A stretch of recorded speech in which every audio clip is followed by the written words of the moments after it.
I was touching myself. I didn't realize I was touching myself. Like, what is going on?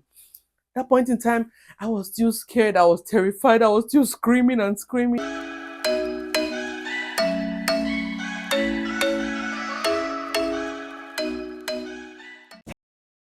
Hi guys, I'm so excited to see you guys. I have a lot of reasons, but one of it is, of course, you guys know that we are pregnant.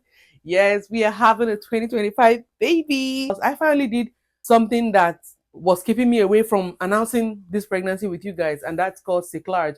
And that is what we are going to really dive into. Honestly, we should be able to create awareness for other women that are going through one thing or the other, especially when it comes to pregnancy. Because when I was going through that, I was going online looking for anybody that really talks about that, and I didn't find it.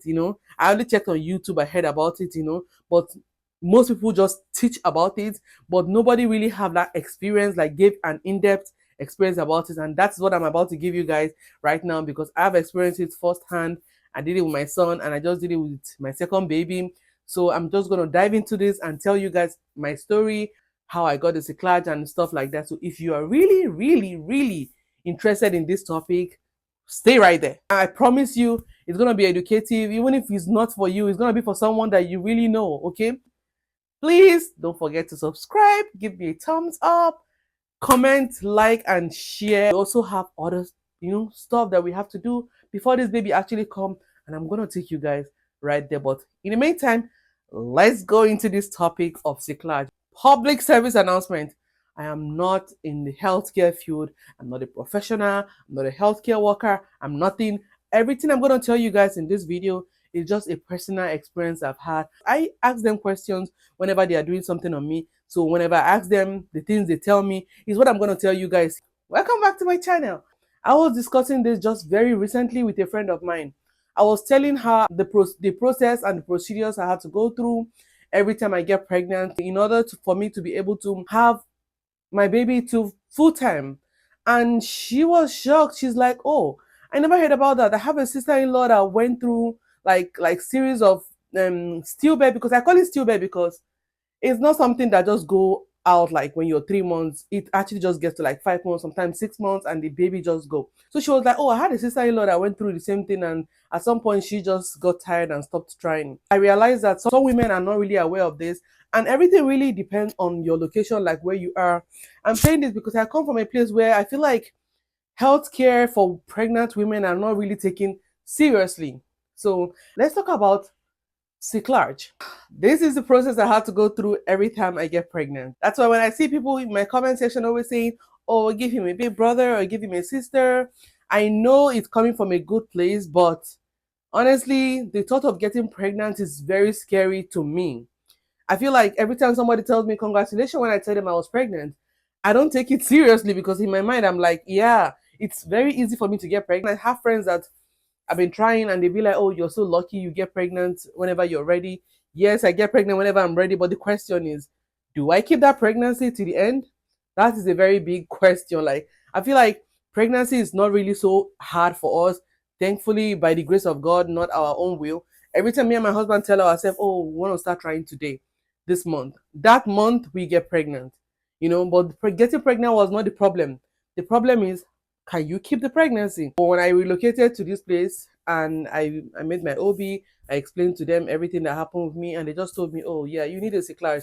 So basically what it means is, we have women that have short cervix, and we have women, what me I have is what they call incompetent cervix. So my cervix is not so strong, and that makes sense because I don't get pregnant and just lose the baby 1 month, 2 months. I actually take the baby until sometimes the first has to be like 5 months or 6 months when the baby is getting big. So when they say incompetent cervix, they mean that the cervix is kind of weak, and so when the baby is growing bigger, the cervix can no longer hold the baby, and that's why the baby my water keep breaking. That really makes sense to me, because the babies don't go out when it's like early. They go out and I'm already like, yeah. Like, some people get it very later on, some people get it earlier on. It's really advisable, if you know your condition, to get it early, because at that point in time they still have like some flesh around your cervix to be able to like work with. But if you wait until later on, sometimes it becomes hard to get some flesh around your cervix, because as the baby is growing bigger, your cervix is is expanding too. Like the procedure that is done towards 13 weeks, 14 weeks, when you want to do it early, as long as you know your condition. The procedure is basically to stitch your cervix. And the reason why they wait for, 13 weeks, 14 weeks is because that is when you're actually just done with your first trimester. And most miscarriages really happen in the first trimester. That is the first one. Secondly, they want to be able to like do the chromosome test, like to make sure that you don't have any abnormality with the baby and stuff like that. Because most people that have those abnormality with babies is a tendency that the baby will just go out on its own. So they want to make sure they do all that tests to make sure that your baby don't have any chromosome issue, either Down syndrome or whatever, complication. So when they do that test and I see you're clear, they can now go ahead and do the cycle. So the process is what terrifies me. So every time everyone is expecting a second baby, I know what I went through with my son. So, and it terrifies me. Every time my husband asks me when we're ready, when we're going to start, I just keep telling him next month, next month, next month. And I think he didn't just wait for me anymore. And he's like, you know what? Let's not even now try. Let's just keep going. And even with the keep going, I keep refusing, like, no, you got to come out. But we already know all the stories with the pull-out method. Okay. And I just found out I was pregnant even when I wasn't planned. I was planning to start trying December, and I got pregnant in August. So we just go in, they do some blood work. It's gonna be done in your spine. That's why I hate it. And that's why I have like a permanent waist pain that I don't know when it will ever go away. So they first of all do like a test, like blood work, to make sure your tissue around there does not have any problem. Like they did a lot of tests, but he tried to explain it to me in the best way that I can. So I'm telling you guys, not as a professional, but just as someone that just went through this stuff, and just from what they told me, what I can understand. Then after that, then you're ready. They wheel you in to the place and put the administer the anesthesia. Which, by the way, if you have had a C-section before, I'm thinking you understand what it means. So it is so painful. The moment they give you that in your spine, is like, damn it, the pain is so much. And I don't know about you guys, but I really hate to be numb. Like I feel so terrified whenever I get numb. Then I'm so scared, like if I'm not gonna go back to normal or stuff like that. Like I get so terrified, anyways. So they gave me the spine, the anesthesia in my spine, and before you know it, my whole waist down was so numb. They put me on this, on the theater, and they did their thing. The first one, honestly, maybe I don't have like a memory of it or what. I don't know, but I feel like the second one is so hard. It was so painful. I feel the pull, like they were pulling me. I don't know why. I don't know, but to me, I can't remember my first one with my son. I can't remember it so well, but this one was so vivid to me because it was so painful. I was holding something. I was pulling them, like it was so painful. But anyway, that process terrifies me. But I was so happy we're finally done. I got cleaned up. It took me through recovery to make sure that I was really like getting better and stuff like that. And when I was feeling a little bit better, at that point I was already screaming, I'm hungry. Give me something to eat. Give me something to eat. I'm hungry. I'm hungry. She's like, oh, we don't want to give you anything because we are scared you're gonna throw up. So just wait a little bit. I'm like, no, I don't want to wait anymore. Give me something to eat. Give me something to eat. So she said, okay, I'm gonna give you crackers. I said, yes, give me crackers. Give me anything. Like I just want to chew something. Like I'm starving. So I finally got to take crackers and then some apple juice and stuff like that. And when I was feeling a little, damn, I don't know. That experience, I'm telling you, the second one, this one with this pregnancy, was tougher than the first one. A lot of difference. Like it was the same person that did it, but I feel like our body just keep changing in different ways. I really can't explain it. Like it was so painful. The recovery was so hard. Like when I with my son, the recovery was didn't take so long at all. But with this one, the recovery, I took so long in the recovery room before we even we went to the other room. Like, damn, I was in pain. The numbness wasn't going nowhere. Like, talking about this is so hard, but yeah, I was crying like I was in so much pain. Like, this pain was not going down at all. Even when she gave me, I forgot what she gave me, didn't help. But later on, they took me to the other place. I think the second, I don't know, I don't know. But like I said, I'm not in the medical field, I'm not a professional. But I think when they take you from the theater, there's a place they take you to before the recovery room or something like that. I don't know. But they just took us to the room where we were before, and my husband and my son finally came to meet us. And oh, I got relieved because I was asking, like, where's my son? Where's my son? Where's my son? I want to see my son. Like, I'm not used to being away from him for too long. Like I felt like I was away from him for so long because he's not allowed, in that area until I was done. So by the end of the day, we finished, and the recovery, like I said, was so painful. I was crying. I couldn't move from my bed. One is because I have this sciatica that is about to take my life, like it's getting the best of me. Then, secondly, I have the pain in my spine. Then, thirdly, I have like the pain in my abdomen. Like it was so much. It was so much. I was crying literally, but yeah, my son, of course, was jumping around, and he made it a bit easier for me. And my husband was there and holding me and helping me. Now, where I got so pissed off was, you are not to be discharged until you pee.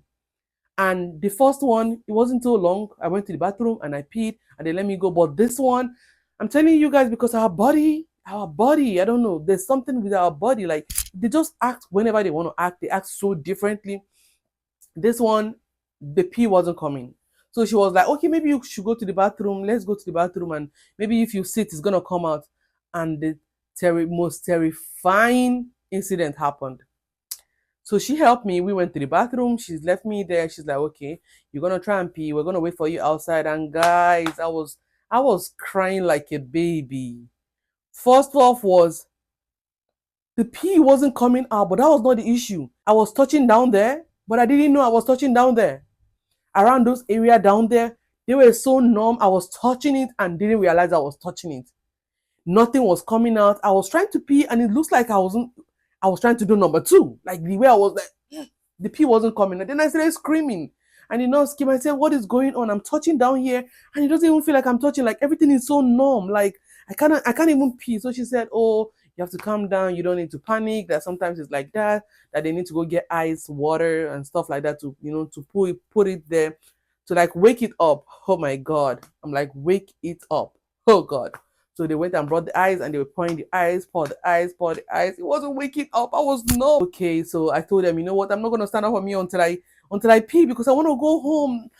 I hate the hospital bed. Like I'm already so uncomfortable. I'm tired. I'm hungry. They gave me food, but hospital food. I don't know if anybody like it, but me, I really don't like it that much. Anyway, I told them, give me the ice. I'm gonna do it myself. So I keep pouring the ice. I stayed there for a while until guys, this is so terrifying. I don't know if anybody has gone through this. Please tell me in the comment section. Let me know if it's just me because at this point in time, I was already freaking out to think that I peed without even knowing that I was peeing. I was just hearing sound like "Pop, pop, pop, pop, pop." And I'm like, wait, hold on. Where is that sound coming from? The tap is not off. Is it from me? How is it that you're peeing and you don't even know you were peeing?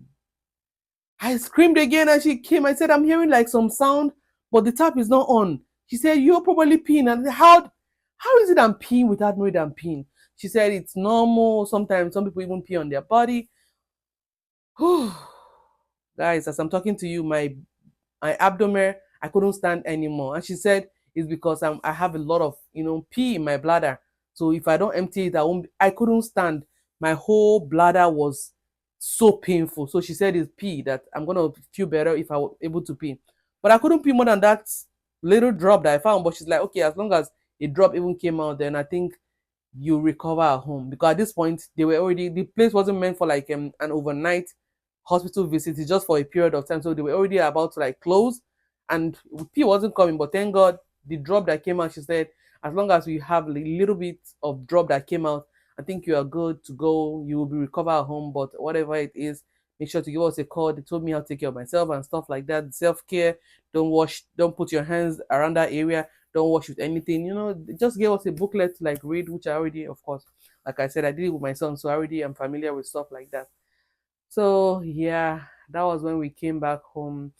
And this one, like I said, was so different from my first. It took me the whole day. It was the next day that I started feeling better in terms of numbness and stuff like that. And I went to the bathroom to pee. Guys,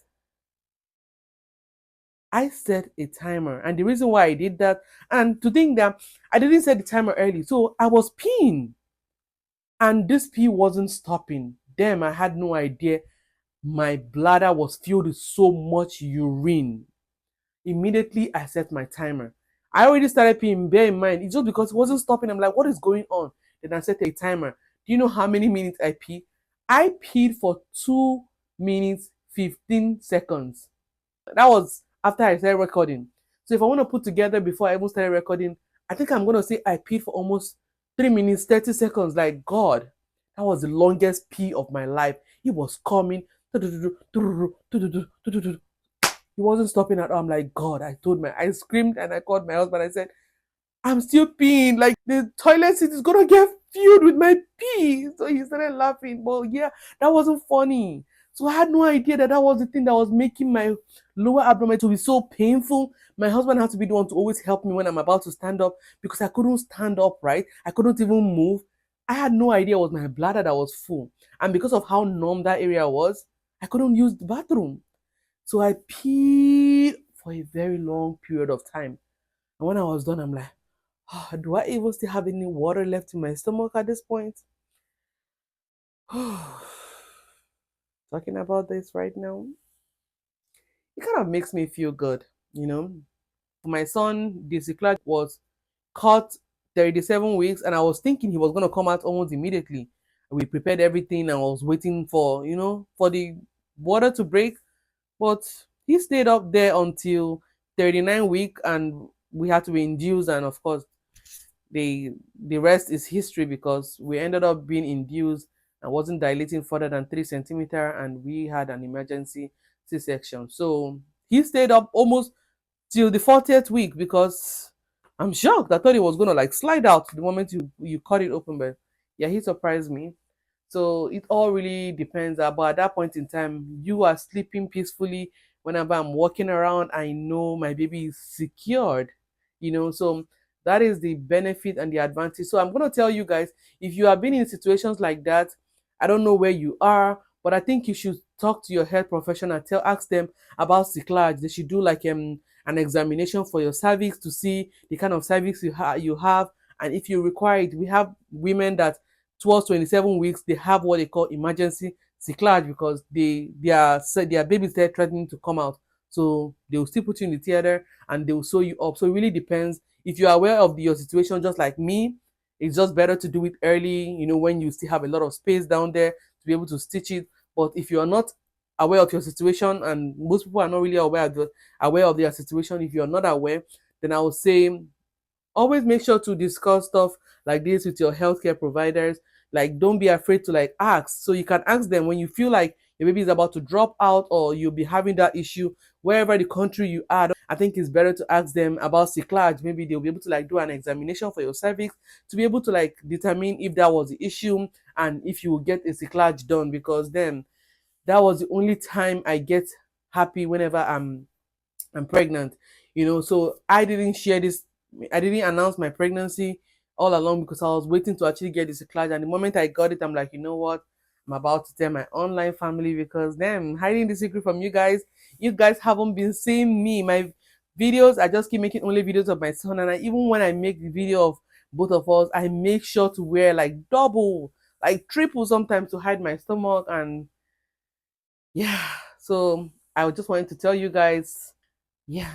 So thank you guys for tuning in with me. I'm gonna see you guys in my next video. I'm gonna come here more often and tell you guys about the checkup that I have to go after getting the cyclage, or the weekly or monthly checkup that I need to keep going until I have this baby. I'm gonna take you guys along with me. So thank you so much for tuning in and see you guys on my next one.